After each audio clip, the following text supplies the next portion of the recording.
Thor, the god of thunder. And Vegeta, the prince of all Saiyans! The sky shakes when they appear, and the earth trembles when they approach. No world can contain the power of these two gods of war. Or their egos. He's Wiz and I'm Boomstick. And it's our job to analyze their weapons, armor, and skills to find out who would win a death battle.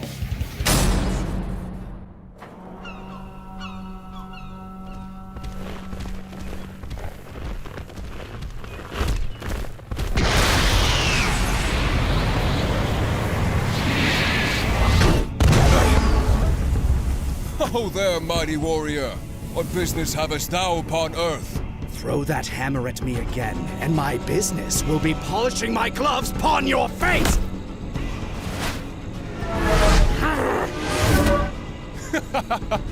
Didst that count?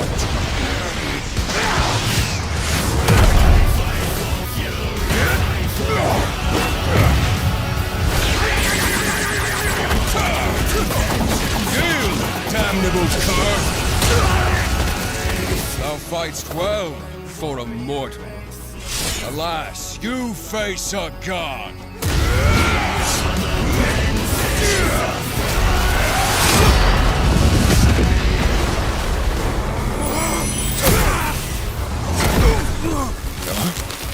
I have evolved beyond gods.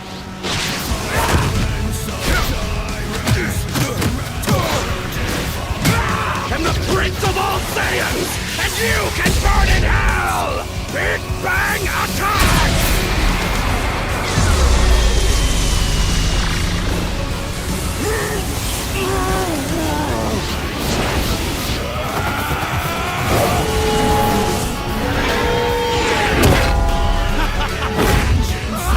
Thou art unworthy!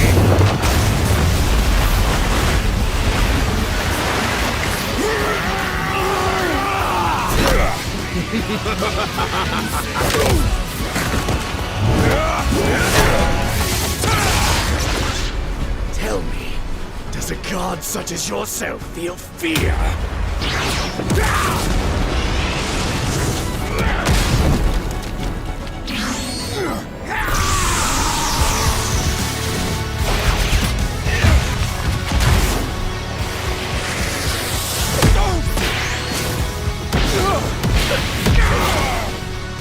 No fear, only thunder!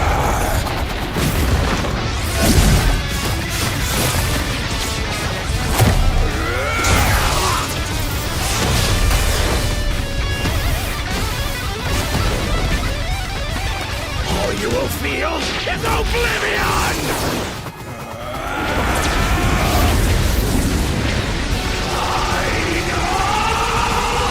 Feel heaven's wrath!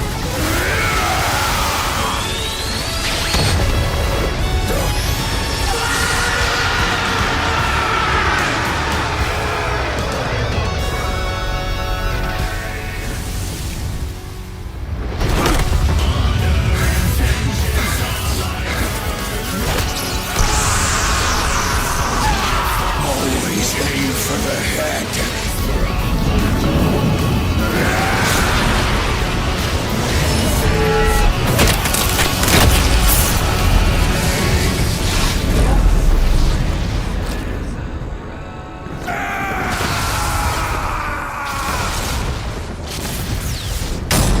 KO! Oh, I get it. Thor won because he's a natural blonde. Despite Vegeta's immense power and tenacity, the god of thunder had him outmatched in several key areas. First off, the big one, who was stronger. Despite being up against the god of strength, Vegeta actually matched up pretty closely with Thor. Both could output power far in excess of destroying a single universe. It's always tough to get an exact number for Dragon Ball Super's most powerful characters, but we can combine the size of Universe 7 with multipliers from Vegeta's transformations to get a rough estimate. It's important to note that Ultra Ego's power boost has never been stated, but we do know that Super Saiyan Blue Goku and Super Saiyan Blue Vegeta were roughly even in power.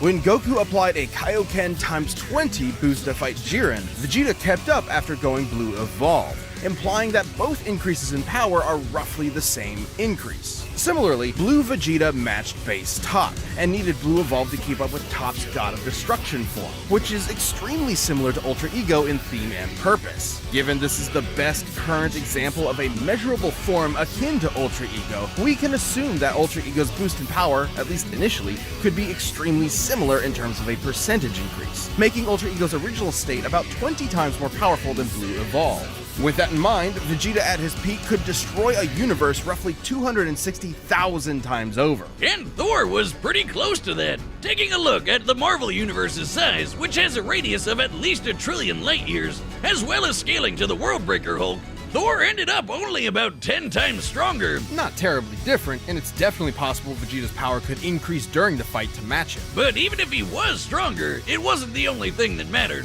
Ultra Ego's damage absorption could only do so much against an opponent like Thor. Vegeta may have trained as a warrior from birth, but Thor has been fighting for millennia against a much wider variety of foes, allowing him to adapt to Vegeta fairly easily. And the fact that Thor was way faster gave him a lot of leeway to use that extra combat experience. Applying Vegeta's transformation multipliers to the shockwaves from Goku and Beerus' punches, Vegeta should be able to fight at nearly 300 quintillion times the speed of light. But scaling to Ares moving within blink time? Thor would be over 70 quadrillion times faster. More than fast enough to avoid Vegeta's key attacks, and even more importantly, absorb all of them with Mjolnir.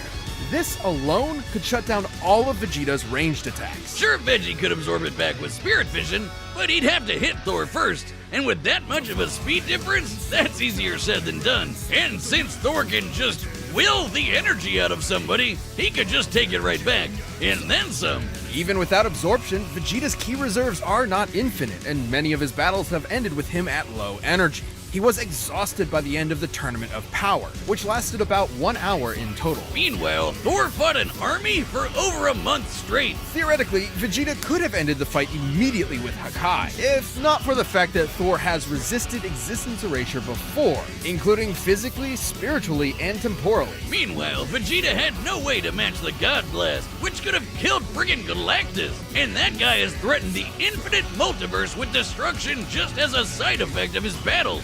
That's a level of power beyond anything we've seen in Dragon Ball yet, let alone Vegeta.